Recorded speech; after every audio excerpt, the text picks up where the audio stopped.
मेरा नाम अनिल। आज जिस टॉपिक में मैं आप लोगों को बताने वाला हूं उसका नाम है हाफ बॉडी पेन। आप लोगों ने हाफ बॉडी पेन के बारे में थोड़ा बहुत सुना होगा। ये एक ऐसा पेन होता है जिसके मेडिकल रिपोर्ट में भी नहीं आ पाता।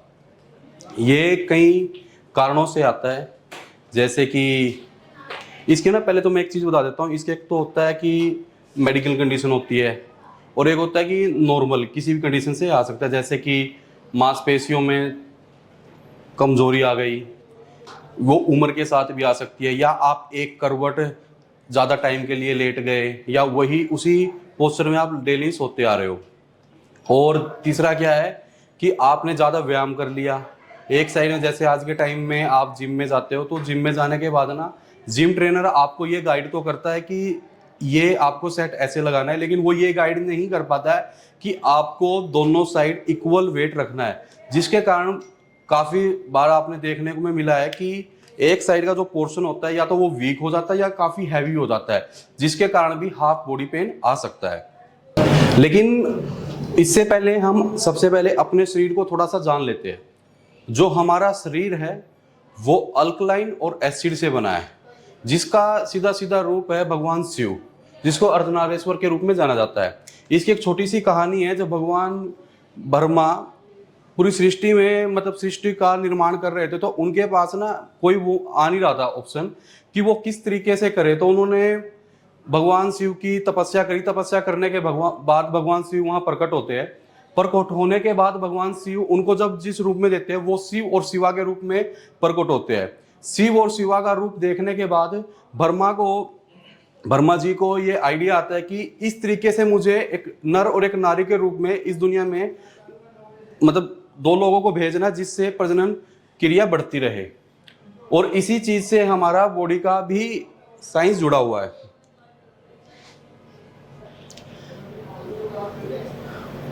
अब बात करते हैं दर्शन डायग्नोज की। अब हम हाफ बॉडी पेन वाला पेशेंट हमारे पास आता है, उसको देखने के बाद हमारे माइंड में क्या क्या आता है। व्यक्ति का चलने का तरीका, बैठने उठने का तरीका देखकर वह उनकी शरीर की हरकतों को अध्ययन करने का दर्शन डायग्नोज कहते हैं। जैसे हम कोई हमारे पास पेशेंट आ रहा है तो पेशेंट को हम देखने मात्र से, जैसे वो उसके एक साइड से वो थोड़ा लंगड़ा के चल रहा है या उसकी अपनी बॉडी को एक साइड से लूज छोड़ रखा है, ये दर्शन डायग्नोज में आ जाता है। उसके बाद आता है स्पर्शन डायग्नोज। व्यक्ति को शरीर को छूकर उसके हाव भाव को ध्यान में रखकर ठंडा गर्म उसकी, जैसे बॉडी कई बार ये होता है कि एक साइड की बॉडी लूज हो जाती है, एक साइड से गर्म हो जाती है, इसको चीज में माइंड में रखकर भी हम उसकी बीमारी का आंकलन कर सकते हैं। उसके बाद आता है श्रवणन। व्यक्ति को सुनकर, जैसे काफी बार हम व्यक्ति से पूछते हैं कि आपको प्रॉब्लम क्या है, तो व्यक्ति हमें बताता है कि मुझे इस साइड पेन है, रात को जब मैं उठता हूं तो मेरा ये हाथ सुन मिलता है, जब मैं सुबह उठता हूं तो मेरे इस हाथ में प्रॉब्लम होती है, चलते टाइम मुझे यहाँ पेन होता है। ये श्रवणन डायग्नोज में आता है। अब बात करते हैं आधे शरीर में दर्द क्यों होता है, इसके कारण क्या है। जब मैंने अभी थोड़ी देर पहले बात की थी, व्यायाम करने के कारण भी आ सकता है, मांसपेशियों में कमजोरी के कारण भी आ सकता है, और किसी इंजरी के कारण भी आ सकता है। ये तो हो गया नॉर्मल, जो नॉर्मल लक्षण है, कारण है कि भाई इन कारणों से आता है। लेकिन मेडिकल साइंस में क्या आता है, साइटिका के कारण, धमनियों में ब्लॉकेज के कारण, पाचन तंत्र में गैस के कारण, अस्वस्थ किडनी के कारण, बढ़े हुए डैमेज या स्प्लीन के कारण। अब साइटिका एक ऐसी स्थिति है जिसमें व्यक्ति को गंभीर दर्द होता है। इस स्थिति में हमारे शरीर का एक हिस्सा अधिक प्रभावी होता है और हमारी रीढ़ से लेकर टांगों में जो नर्व जाई होती है उसमें भयंकर पेन होता है। ऐसा पेन होता है जैसे कोई सुई चबो रहा हो। उससे अगला है धमनियों में ब्लॉकेज यानी आर्टरीज। इसमें क्या होता है कि जो धमनियों में ब्लॉकेज हार्ट अटैक का एक बड़ा कारण है। इस स्थिति में हद तक रक्त का संचार करने वाली धमनियां ब्लॉक हो जाती है, जिसमें धमनियों में फैट जमा हो जाता है और जिसके कारण हमारे चेस्ट में हार्ट की साइड बड़ा पेन होता है और एक भारीपन सा फील होता है। और पाचन तंत्र में गैस के कारण भी हमारे एक साइड बॉडी में पेन आता है। ये पेन ना थोड़ा थोड़ा जो हमारा धमनियों का पेन होता है, हार्टिज वाला पेन होता है, वो थोड़ा थोड़ा ना सेम होता है। क्योंकि इसमें भी सामने वाले को घबराहट होती है, इसमें भी सामने वाले को पसीना आता है, इसमें भी सारे वो कारण बनते हैं जो धमनियों में ब्लॉकेज के कारण बनते हैं। लेकिन इसमें सिर्फ एक चीज अलग होती है, जैसे उस बीमारी में हार्ट पे हल्की सी भारीपन फील होता है, लेकिन इस बीमारी में गैस के कारण जो बनने वाला पेन है, इसमें हार्ट पर भारीपन फील नहीं होता। और दूसरी बात करते हैं अस्वस्थ किडनी। जब किडनियों में इंफेक्शन आ जाए या किडनियों में किसी भी तरीके की खराबी आ जाए, तब भी हमारी बॉडी में एक साइड पेन होता है, लेकिन ये पेन हमारी बैक साइड से स्टार्ट होता है। जब किसी कारण किडनी में इंफेक्शन की समस्या हो जाती है और किडनी में फंक्शन ठीक से नहीं होता, तो इससे दोनों तरफ या एक तरफ शरीर में दर्द होता है। इसके कारण आपको पीठ, बाजू या कमर के क्षेत्र में दर्द का अनुभव हो जाता है। और दूसरी क्या है, इसके ना कुछ, जैसे कोई भी बीमारी हमारी बॉडी में आती है ना, आने से पहले, जैसे गेस्ट हमारे घर पे आने से पहले हमें कॉल करता है कि भाई मैं अड्डे पे पहुंच गया हूँ, मन लेना आ जाओ, या मैं बस स्टैंड पे आ गया हूँ। उसी प्रकार ना बीमारियां हमारी बॉडी में आने से पहले ना कुछ संकेत देती है। उसी प्रकार जब किडनी की बीमारी हमारी बॉडी में आती है ना, तो उसमें ना क्या होता है कि जब हम पेशाब करते हैं, पेशाब में झाग बन जाते हैं बुलबुले से, और वो ना कुछ, जैसे कई बार होता है कि हम पेशाब कर रहे हैं और वो बुलबुले बन गए, वो एकदम से फूट जाते हैं, और वो जो बुलबुले होते हैं उनको फूटने में थोड़ा सा टाइम लगता है। और जो पेशाब का कलर होता है वो धुंधला सा होता है, जैसे उसके अंदर ना पाउडर मिला दिया गया हो।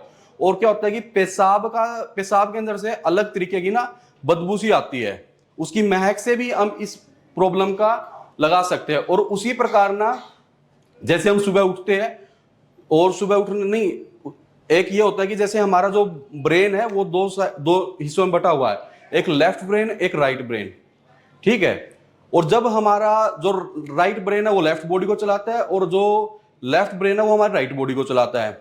जब अच्छे से इनके पास या तो खून रुक जाता है जाने में, या फिर वो अच्छे से सप्लाई नहीं हो पा रहा, या तो ब्लॉकेज हो गई है, या फिर रुक रुक के जा रहा है, उस टाइम भी हमारी बॉडी में पेन आ जाता है। उसको बोला जाता है पैरालिसिस। वो भी हाफ बॉडी पेन में ही आता है। उसकी स्लाइड मैंने ऐड नहीं किया, लेकिन वो भी पेन हाफ बॉडी में ही आता है। अब अगली बात करते हैं बढ़े हुए डैमेज या स्प्लीन के बारे में। स्प्लीन या तिल्ली हमारे पेट के ऊपरी बाएं हिस्से में होती है। इसकी हमारे इम्यून सिस्टम बहुत अहम भूमिका होती है। जब इस तिल्ली को नुकसान पहुंचता है या बढ़ जाती है, तो इससे व्यक्ति के शरीर में बाईं ओर दर्द का अनुभव होता है। यह दर्द पसलियों के पीछे होता है। स्प्लीन भी हमारी बॉडी के लिए काफी इंपॉर्टेंट है। ये हमारे पेट में ऊपर की साइड होती है। जब यह बढ़ जाती है या डैमेज हो जाती है, उस टाइम भी हमारी बॉडी में पेन आ जाता है। तो हमें ना इन सारे पेन पॉइंट को माइंड में रख के ही सामने वाले का डायग्नोज करना है और उसको ट्रीटमेंट के लिए देखना है। अब इसमें जो ट्रीटमेंट है, हमें सबसे पहले तो उसके पेन पॉइंट को ध्यान में रख के ट्रीटमेंट देना है कि उसको किस चीज़ का पेन है। उसको जैसे कि इंजरी हुई है तो इंजरी से रिलेटेड जो हमारे फार्मूले हैं उनको देना है। ये सारे वो फार्मूले लिखे हुए हैं जो इसमें हम ऐड कर सकते हैं। और दूसरी बात है, अगर गैस की वजह से है तो गैस वाले फार्मूले हमें उस पर अप्लाई करने हैं। यह सारे नाभि से ऊपर वाले भाग को एक्टिव करते हैं। कौन कौन से? 4CNS, NCW, T1, T2, SH पुल। ये अगर नाभि से ऊपर के भाग में जहां भी है, लेफ्ट साइड है, राइट साइड है, उसको माइंड में रख के हमें उनको ये फार्मूले देने हैं। T1 ये अगर गैस वाले हैं तो हमें 20 FP1, ठीक है। अगर नाभि सेट की वजह से पेन आ रहा है एक साइड तो हमें 6 FP2। अगर उसकी कमर में पेन है या उसको साइटिका की वजह से पेन जा रहा है तो उसके लिए हम FP5 भी दे सकते हैं। अगर किसी इंजरी के कारण उनको पेन है या साइटिका काफी बना हो तो हम उनको 60 FP1, N4, N6 टाइप हुआ, ठीक है, वो दे सकते हैं। APR दे सकते हैं अगर पेट की प्रॉब्लम के कारण है या जैसे बार बार गैस बने, जो मैंने बताया था कोलन में गैस जमा होने के कारण भी हो जाता है, उसके लिए हम APR दे देते हैं। या किसी पुरानी बीमारी के कारण, जैसे कोई मौसम आता है, कोई पुरानी चोट लग गई है, चोट लगने के कारण एक मौसम ऐसा आता है जिसमें ना उसके जो जहां जहां चोट लगे वहां दर्द बढ़ जाता है, वो किसी एक पार्ट में होता है, उसमें हम एंटी इंफ्लेमेशन यूज कर सकते हैं। ऐसे ही lactic acid, body balancing, multi evacuate, full injury treatment, UDF, ये उसकी बॉडी को जैसे हम उससे सवाल जवाब करेंगे उसमें वो कुछ चीजें हमें बताएगा। सर्वेलेंस डायग्नोज में हम जब उनसे कुछ पूछेंगे तो उनको ध्यान में रख के भी हम इन फार्मूलों का चयन करेंगे। और काफी बार क्या होता है कि बॉडी में जो पेन आता है ना, जैसे अभी तो मैंने बात की है इंजरी के कारण आ गया, मांसपेशियों में कमजोरी के कारण आ गया, एसिड बढ़ने के कारण। और एक कारण होता है कि जैसे मांसपेशियों में जब कमजोरी क्यों आती है, उसका कारण है कि हमारे बॉडी में प्रोटीन विटामिन की कमी हो जाती है या उम्र बढ़ जाती है। उस टाइम हमें उन्हें विटामिन के जो हमारे मल्टीविटामिन वाले फार्मूले हैं हमें वो देने हैं, उनको माइंड में रख के देना है कि भाई हाँ इसकी बॉडी में इस वजह से आया। कई बार ये होता है कि हम समझ नहीं पाते, क्योंकि ये एक ऐसा पेन है जो रिपोर्ट में नहीं आता। बस वो सामने वाला बोलता है मुझे यहाँ दुख रहा है, यहाँ दुख रहा है, उसको भयंकर पेन होता है, लेकिन आप मेडिकल कराओगे तो उसमें नहीं आएगा। तो उस टाइम हमें ये लेफ्ट साइड राइट साइड वाला कि उसकी बॉडी में किस साइड पेन है, ये फॉर्मूला तब डिसाइड करना है। रिवाइटल दे सकते हैं और मल्टीविटामिन हम उसको दे सकते हैं। और ये सारा खेल जो शुरू हुआ था वो हुआ था अर्धनारेश्वर से, और यही वो चित्र है जहां ये खेल जाके रुकेगा। हमें क्या करना है, सबसे पहले सामने वाले की बॉडी का अल्कलाइन और एसिड बैलेंस करना है। जब आप ये बैलेंस कर दोगे तो आप मोस्टली उसका पेन दूर कर चुके होगे। उसके बाद सिर्फ आपको क्या करना है, उसकी बॉडी में जो हो रही है हल्की फुल्की हलचल को इन जो फार्मूले अभी दिखाए गए थे उनसे आप उसको कंट्रोल कर सकते हो। Thank you ji.